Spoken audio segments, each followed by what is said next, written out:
বাংলাদেশ বাংলাদেশ বাংলাদেশ বাংলাদেশের এক শ্রেণীর মানুষকে এটা বোঝানো খুবই কঠিন যে ফ্যাক্ট আর আবেগ এক নয়। আপনি আবেগ দিয়ে অনেক কথা বলতে পারেন, কিন্তু যখনই বাস্তবে আপনি ফ্যাক্টের সামনে দাঁড়াবেন তখন আপনাকে বেশ কিছু প্রশ্নের উত্তর দিতে হবে, যার জন্য আপনার নলেজ ভীষণ দরকার। মানে আপনাকে জানতে হবে ঘটনাটি ঠিক কী ঘটছে, আর সেটি না জেনে যদি আপনি তর্ক করতে আসেন তাহলে আর কিছুই না, আমাকে কমেন্ট বক্সে কয়েকটা গালাগাল ছাড়া আর কিছুই দিতে পারবেন না। তাই এই ভিডিওটা শোনার আগে, মানে পুরোটা দেখার আগে প্লিজ বলবো আপনি নিজেও একটু পড়াশোনা করে জানুন যে ঠিক কী ঘটছে। আর আমার ভিডিওতে যদি কোথাও কোনো ভুল খুঁজে পান প্লিজ আমাকে চ্যালেঞ্জ করুন, আমিও উত্তর দিতে ভালোবাসবো। দেখুন, একের পর এক ঘটনা বাংলাদেশে ঘটছে আর সেগুলো খবরের শিরোনামে আসছে, আর বাংলাদেশ থেকে মানুষ চোখ ফেরাতে পারছেন না। সংখ্যালঘুদের ওপর নির্বিচারে হত্যা, মঠ মন্দির ভাঙা, ভারতের প্রতি মিথ্যে আস্ফালন, এসব করে বাংলাদেশের মৌলবাদীরা যথেষ্ট গা গরম করছিলেন। এবার এলো উলট পুরাণ, ভারতের জায়গা দখল করে নেব। স্বপ্নে মশগুল থাকতে থাকতে চলে এলো নিজেদের সীমান্ত সমস্যা। কলকাতা দখলের স্বপ্ন দেখতে দেখতে কখন যে চট্টগ্রাম শহরটাই দখল হয়ে যেতে বসেছে বাংলাদেশের আর্মি কর্তারা বুঝতেই পারেননি। চট্টগ্রাম সীমান্তে আরাকান আর্মি, হ্যাঁ এমনটাই হলো বাংলাদেশে। এটা নিয়ে আপনারা তো জানতে চাইছেন যে কোথায় আরাকান আর্মি, কেন তাদের ওপর অ্যাটাক করছে, কেন আরাকানের এই সমস্যাটা বাংলাদেশের সাথে তৈরি হচ্ছে। বাংলাদেশ মনে হয় ভুলে গিয়েছিল যে মায়ানমারের 271 কিলোমিটার সীমানা রয়েছে তাদের সঙ্গে, এবং বাংলাদেশের বান্দরবান, রাঙ্গামাটি এবং কক্সবাজারের মতন 3টি জেলা রয়েছে মায়ানমারের ঠিক পাশেই। এই সীমান্তবর্তী জায়গাগুলিতেই বর্তমানে আরাকান আর্মি দেখাচ্ছে দাপট, এমনটাই খবর। আপনারা ইতিমধ্যেই সেটা পেয়েছেন। আসুন বিস্তারিতভাবে বোঝার চেষ্টা করি যে ঠিক বাংলাদেশের সমস্যাটা কোথায় মায়ানমারের সঙ্গে। নমস্কার, আই এম বসের আবার একটা নতুন ভিডিও আপনাদের স্বাগত। আপনাদের সঙ্গে রয়েছে আমি কুনাল।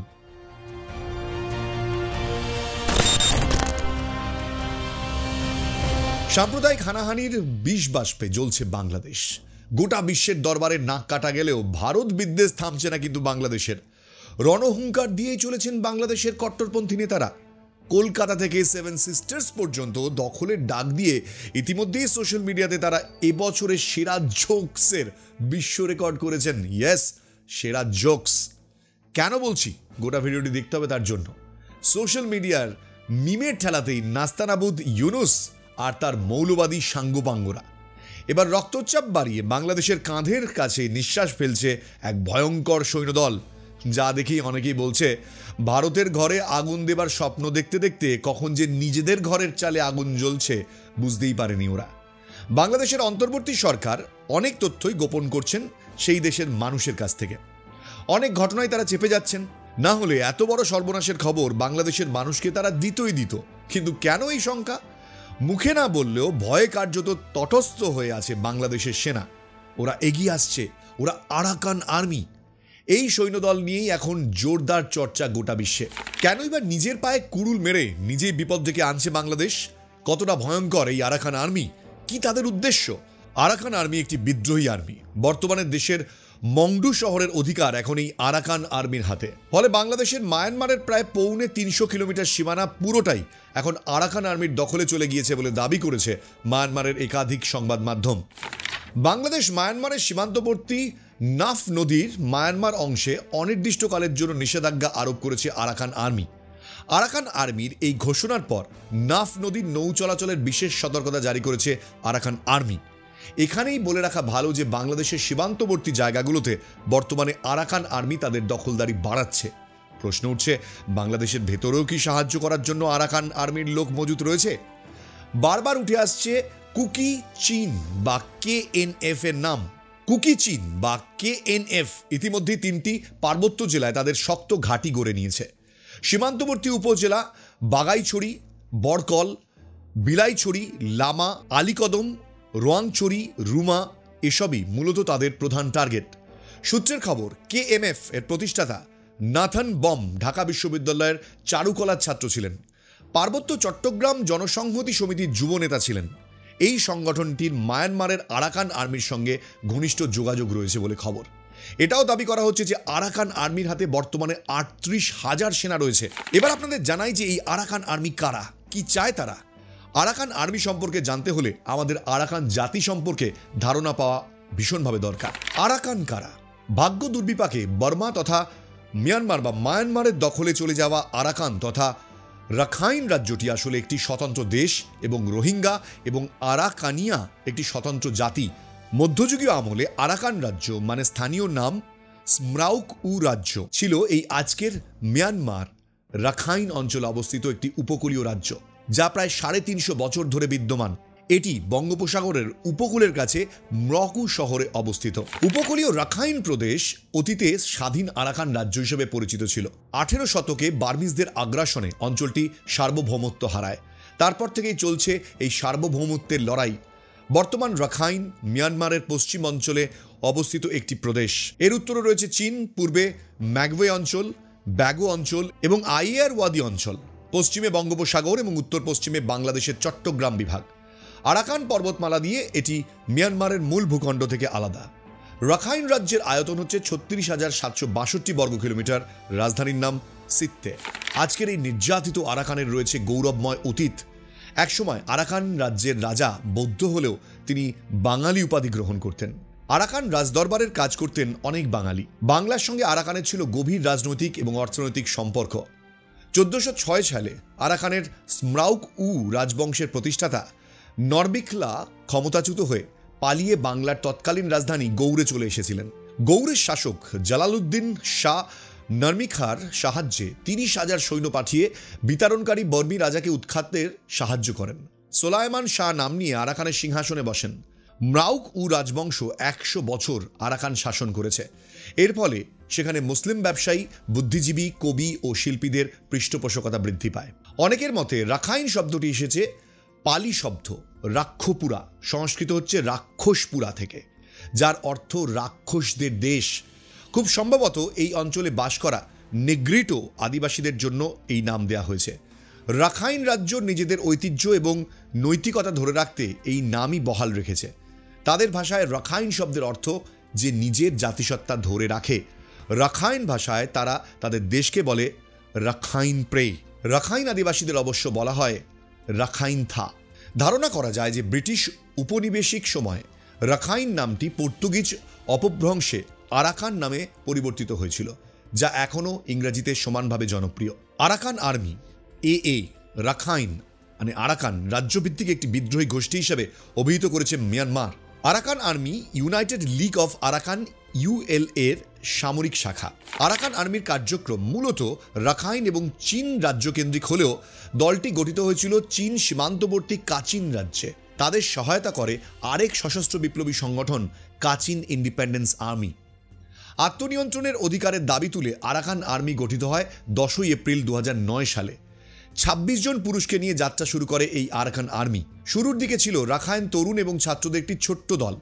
রাখাইন নৃগোষ্ঠীর মানে আরাকানি যাদের বলা হয়, বৌদ্ধ ধর্মাবলম্বীদের এই সংগঠন নিজেদের ইতিহাস আর সংস্কৃতিকে সামনে আনতে চায় তারা।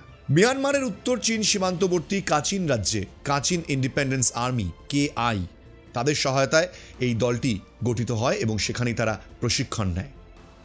বর্তমানে এটির নেতৃত্ব দিচ্ছেন বয়সের তরুণ commander in chief major general তিয়ান মারত নাইং তুন ইয়াত মাইংও বলা হয়। Vice deputy commander brigadier general নিও টুয়ান আং। প্রাথমিকভাবে তাদের রিক্রুটরা ছিল ওই অভিবাসী রাখাইন শ্রমিক, যারা মানে ওই কাচিন রাজ্যের পাকান্ড শহরের জেট পাথরের খনিতে কাজ করত, এবং প্রশিক্ষণের জন্য বেছে নেওয়া হয়েছিল চীন সীমান্তবর্তী কাচিন ইন্ডিপেন্ডেন্স আর্মির দখলে থাকা এই অঞ্চলটিকে। ক্রমাগত বিস্তৃত হতে থাকে এই সংগঠনটি, বাড়তে থাকে জনপ্রিয়তা। এরপর ধীরে ধীরে রাখাইন রাজ্য এবং ইয়াঙ্গুন থেকে রাখাইনরা কাচিন রাজ্যে গিয়ে আরাকান আর্মির সাথে যোগ দিতে শুরু করেছিল। সেই সময় KI এর পাশাপাশি উত্তর মিয়ানমারের অন্যান্য বিদ্রোহী গ্রুপের কাছ থেকেও তারা অস্ত্র এবং সামরিক সহায়তা পেয়েছিল। অনেকেই ধারণা করেছিলেন যে এই মুহূর্তে তাদের সদস্য সংখ্যা 3000, আর কেউ মনে করেন যে আরাকান আর্মির বর্তমান সদস্য সংখ্যা হচ্ছে 7000। অনানুষ্ঠানিক যুদ্ধবিরতি চুক্তি হলেও আরাকান আর্মির সামরিক শক্তি বাড়ানোর প্রচেষ্টা প্রতিহত করছে মিয়ানমার সেনাবাহিনী। তবে সব মহল এটা মানেন যে সামরিক শক্তি নয়, তাদের প্রকৃত অস্ত্র আরাকানের জনসাধারণের অকুণ্ঠ সমর্থন, এবং সে কারণেই বিশ্লেষকরা মনে করছেন এই সংগঠনের সঙ্গে শক্তির লড়াইয়ে মিয়ানমারের সেনাবাহিনীকে বেগ পেতে হয়। এই জন্য প্রায় সশস্ত্র সংঘাতের ঘটনা ঘটে থাকে। আরাকান বা রাখাইন হল মিয়ানমারের অন্যতম দরিদ্র প্রদেশ। বিশ্বব্যাংকের জরিপ অনুযায়ী মাত্র 17% বাড়িতে বিশুদ্ধ খাবার পানীয় জলের ব্যবস্থা রয়েছে। মিয়ানমারের অন্য যে কোনো প্রদেশের সাপেক্ষে যা অতি সামান্য। জরিপের তথ্য অনুযায়ী প্রায় 3 লাখ বাড়িতে টয়লেট নেই। এই যে দিনের পর দিন অবহেলিত জনপদ, আরাকান আর্মি সংগঠিত হওয়া এবং সম্প্রসারণের এসব নানা কারণও জোরালো ভূমিকা রেখেছে বলেই মনে করেন অনেকেই। সার্বিক দিক বিবেচনা করলে দেখা যাচ্ছে যে দিন দিন মিয়ানমারের রাখাইন রাজ্য অস্থিতিশীল হয়ে উঠছে। শেষ পর্যন্ত রাজ্যটিকে স্বাধীন করতে ভয়ানক হয়ে উঠছে আরাকান আর্মি। অন্যদিকে মিয়ানমার সরকার এই আরাকান আর্মি সংগঠনটিকে একটি সন্ত্রাস গোষ্ঠী হিসাবে আখ্যায়িত করেছে। তাই মিয়ানমার এই গোষ্ঠীকে নিয়ন্ত্রণ করতে মরিয়া হয়ে উঠেছে। ইতিমধ্যে রাখাইনের পশ্চিমাঞ্চলে বিদ্রোহীদের বিরুদ্ধে ধ্বংসাত্মক অভিযান চালাতে সামরিক বাহিনীকে নির্দেশ দিয়েছে মিয়ানমার সরকার। ফলে ক্রমেই ভয়ানক পরিস্থিতির দিকে অগ্রসর হচ্ছে রাখাইন।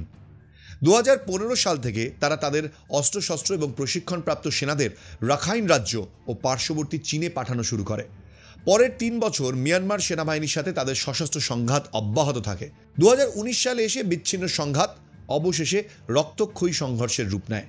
প্রায় 2 বছর যুদ্ধের পর 2020 সালের নভেম্বরে মিয়ানমারের সেনাবাহিনীর সাথে যুদ্ধবিরতি চুক্তি হয় আরাকান আর্মির। রাখাইন রাজ্যের সাধারণ মানুষের মধ্যে আরাকান আর্মির ব্যাপক জনপ্রিয়তা রয়েছে বলে ধারণা করা হয়। মিয়ানমারের বিভিন্ন অঞ্চল থেকে নতুন সদস্য নিয়োগ করা এবং আর্মির মতাদর্শ প্রচার করায় সোশ্যাল মিডিয়াকে কার্যকরভাবে ব্যবহার করেছে আরাকান আর্মি। এই জন্য অপেক্ষাকৃত নতুন সংগঠন হলেও আরাকান আর্মির সোশ্যাল মিডিয়া কার্যক্রম অল্প সময়ের মধ্যেই কিন্তু রাখাইন তরুণদের মধ্যে আরাকান আর্মিকে জনপ্রিয় করে তোলে। আরাকান আর্মিতে নারীদের অংশগ্রহণের সংখ্যাও কিন্তু কম নয়। বর্তমানে অনেক রাখাইন পরিবারই তাদের সন্তানদের আরাকান আর্মিতে যোগ দেওয়ার বিষয়টিতে অখুশি নয়। রাখাইন রাজ্যের উত্তরাঞ্চলের 2/3 এলাকায় মূলত আরাকান আর্মির এই আধিপত্য রয়েছে। আর বর্তমানে রাখাইন রাজ্যের একটি অংশ নিয়ন্ত্রণ করে আসছে আরাকান আর্মি।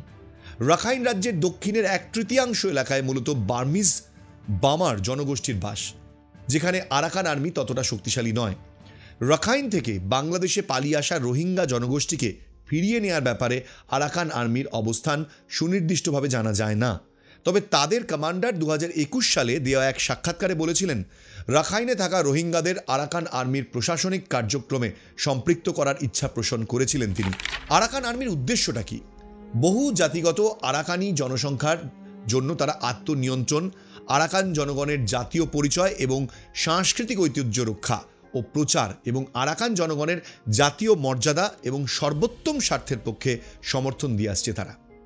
2021 সালের অগাস্টে পরিচালিত আরাকা মিডিয়া AKK তাদের সাথে এক সাক্ষাৎকারে আরাকান সেনাবাহিনীর কমান্ডার ইন চিফ স্পষ্টভাবে বলেছিলেন যে সশস্ত্র বিপ্লবের রাজনৈতিক উদ্দেশ্য হল আরাকানের সার্বভৌমত্ব পুনরুদ্ধার করা। এতে কোনো দর কষাকষি হয়নি এবং ভবিষ্যতেও হবে না। কিন্তু কেন এই যুদ্ধ জানেন? আরাকান আর্মির এই লড়াই কেন জানেন? ইতিহাস দেখলে দেখতে পাবেন যে মায়ানমারের বুকে সাংস্কৃতিক জাতীয়তাবাদের লড়াই নতুন ঘটনা নয়। জুন্টা আর্মির বিরুদ্ধেও তৈরি হয়েছিল এরকমই একাধিক রিবেল গ্রুপ। তবে সবথেকে শক্তিশালী এই আরাকান আর্মি। তাদের লক্ষ্য একটাই, আরাকান প্রদেশের স্বায়ত্ত শাসন। এর সঙ্গে আবার জুড়েছে ধর্ম। আরাকান আর্মির সকলেই প্রায় বৌদ্ধ ধর্মাবলম্বী। সে কারণেই আরাকান আর্মির মার খেয়ে রোহিঙ্গারা আশ্রয় নিয়েছিল বাংলাদেশে। সেই সময়েও আরাকান আর্মি এবং বাংলাদেশের সরকারের মধ্যে তীব্র বিরোধ হয়েছিল। এবার পরিস্থিতিটা আরও জটিল হয়েছে। এই জটিলতার জন্য দায়ী বাংলাদেশের সরকার। কারণ চট্টগ্রামের পার্বত্য অঞ্চলের বৌদ্ধ ধর্মাবলম্বী মানুষের উপর বাংলাদেশের সরকার এবং উগ্র মৌলবাদীরা যে আক্রমণ চালাচ্ছে তার জন্যই এই অবস্থা। জোর করে ধর্মান্তরিত করা, বৌদ্ধ মঠ পুড়িয়ে দেওয়া, খুন করা, এর ফলে চট্টগ্রামে বৌদ্ধ ধর্মের মানুষের অবস্থা এখন বেহাল। আন্তর্জাতিক সূত্র মতে বলা হচ্ছে যে ধর্মীয় আগ্রাসনে এখনও রণকৌশল নিতে দেখা যায়নি আরাকান আর্মিকে। কিন্তু বাংলাদেশের সংখ্যালঘুদের ওপর সীমাহীন অত্যাচারের অভিযোগে ইতিমধ্যেই সরব হয়েছে ভারত। ঢাকায় গিয়ে ঝাঁঝালো বার্তা দিয়ে এসেছেন ভারতের বিদেশ সচিব। এমতাবস্থায় বৌদ্ধ শিবির সোজা কথায় মায়ানমার জট যদি আরও পাকায়, তা যে ঢাকার মাথা ব্যথার কারণ বাড়াবে তা বলার অপেক্ষা রাখে না। ইতিমধ্যেই টেকনাফ উপজেলার নির্বাহী কর্মকর্তা শেখ এহসান উদ্দিন গভীর উদ্বেগ প্রকাশ করেছেন। তিনি বিবিসি বাংলাকে বলেছেন যে যেহেতু সীমান্তের ওপারে বিদ্রোহী আরাকান আর্মির দখল গিয়েছে, সেই কারণে আমরা সীমান্তে সতর্কতা বজায় রেখেছি। আরাকান আর্মির হুঙ্কারে সব থেকে বেশি ভয় বাড়ছে পার্বত্য চট্টগ্রামে। বর্তমানে সেখানে আদিবাসীদের 6টি সশস্ত্র সংগঠন রয়েছে।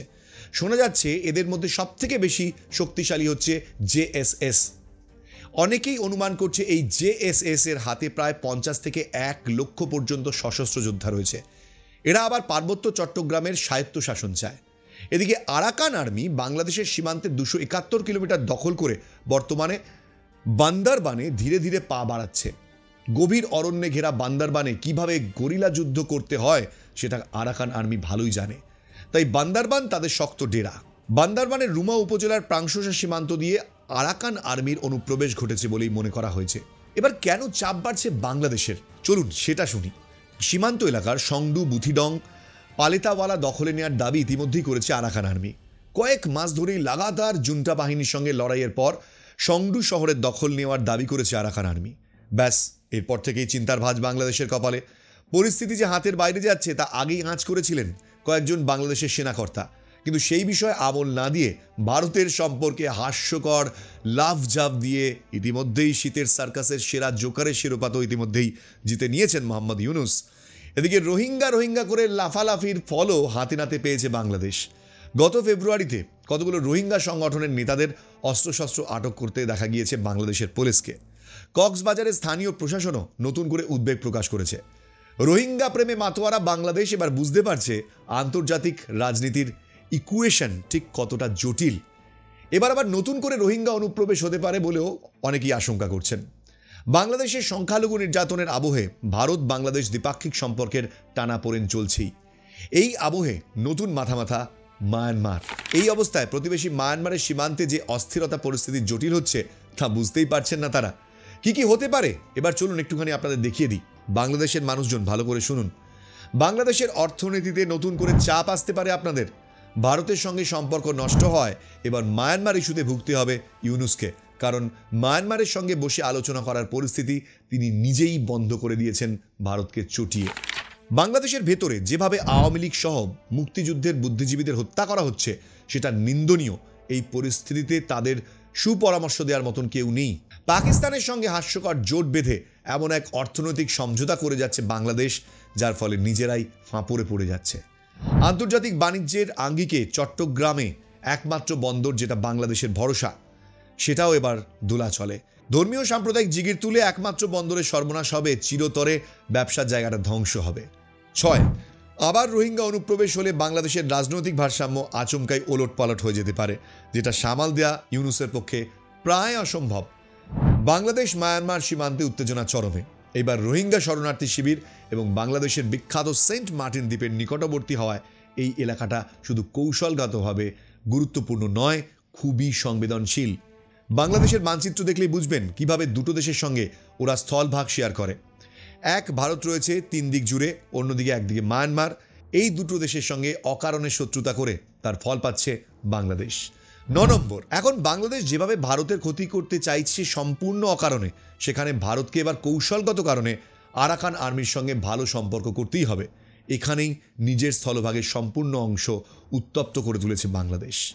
10 নম্বর, বাংলাদেশ ভাবছে চীন তাদের রক্ষা করবে ভারত আক্রমণ করলে। হাস্যকর ভাবনা। বাংলাদেশের মোট জনসংখ্যা যা পুরোটাই ভারতের একটা রাজ্যে ঢুকে যাবে। এই অবস্থায় চীনের অনেক বড় ব্যবসা হয় ভারতে। চীন সব বন্ধ করে ভারতের সঙ্গে যুদ্ধে জড়াবে কেন? এত বোকা ভাববেন না চীনকে। 11 নম্বর, এদিকে সেন্ট মার্টিন দ্বীপের উপর নজর রয়েছে অনেক দেশেরই। সেন্ট মার্টিন দ্বীপের কাছেই এই পরিস্থিতি। সেন্ট মার্টিনের ভাগ্য নিয়ে শুরু হবে দোলাচল। এই ছিল একটা ধারণা, আপনাদের সামনে যেই ধারণাটা আমি তুলে ধরার চেষ্টা করলাম। একটা কথা বলি, বাংলাদেশের বর্তমানে যে উপদেষ্টা রয়েছেন মোহাম্মদ ইউনুস, তিনি এখন দুদিকে ফাঁপড়ে পড়েছেন, শাখের করাত। একদিকে তিনি নতুন সরকারের উপদেষ্টা হয়েছেন, মানুষকে সন্তুষ্ট রাখতে হবে। অন্যদিকে তিনি সরকারের থেকে সমস্ত জিনিসটাকে কন্ট্রোলই করতে পারছেন না। একদিকে বাংলাদেশের নতুন সরকার, মন রাখতে হবে জনগণের, অন্যদিকে সমস্তটাই আউট অফ কন্ট্রোল। সে কারণে বাংলাদেশের অবস্থা এই মুহূর্তে দোলাচলে। সত্যি কথা বলবো, বাংলাদেশের এই পরিস্থিতি আমাকে কখনোই আনন্দ দেয় না, আমাকে দুঃখ দেয়, কষ্ট দেয়। কারণ বাংলাদেশ একটা আমার প্রতিবেশী রাষ্ট্রই শুধু নয়, বাংলাদেশে প্রচুর মানুষ বসবাস করেন। মানুষ হয়ে মানুষের জন্য ভাবি, কিন্তু বাংলাদেশে প্রচুর অমানুষ রয়েছেন যাদের কথা সত্যি ভাবি না। তাদের বিরুদ্ধে ধিক্কার জানাই যে তারা মানুষ হয়ে শুধু ধর্মের নামে ভেদাভেদ করার চেষ্টা করে, শুধু মানুষ হয়ে অশিক্ষার নামে ভেদাভেদ করার চেষ্টা করে, শুধু মানুষ হয়ে আল্লাহ ঈশ্বরের নামে ভেদাভেদ করার চেষ্টা করে। এইসব মানুষগুলোর জন্যই এই দুনিয়াটা এত অভিশপ্ত হয়ে যাচ্ছে। যাই হোক, এই ভিডিওটা কেমন লাগলো প্লিজ আমাকে জানাতে ভুলবেন না। ভালো লাগলে কমেন্টে আপনার মতামত জানাতে ভুলবেন না। আর হ্যাঁ, আমার চ্যানেল যদি ভালো লাগে তাহলে প্লিজ আজকে অনুরোধ করব সাবস্ক্রাইব না করে যাবেন না। ইনস্টাগ্রামে আমার সঙ্গে আরও অন্যান্য রকমের কন্টেন্ট যদি দেখতে চান, আমার ইনস্টাগ্রাম আইডি রইল আপনাদের জন্য, IAM_কুনাল বোস, সেখানে চলে আসতে পারেন। আবারও দেখাবে নতুন একটা ভিডিওতে। আপাতত এখানেই শেষ করছি। জয় হিন্দ।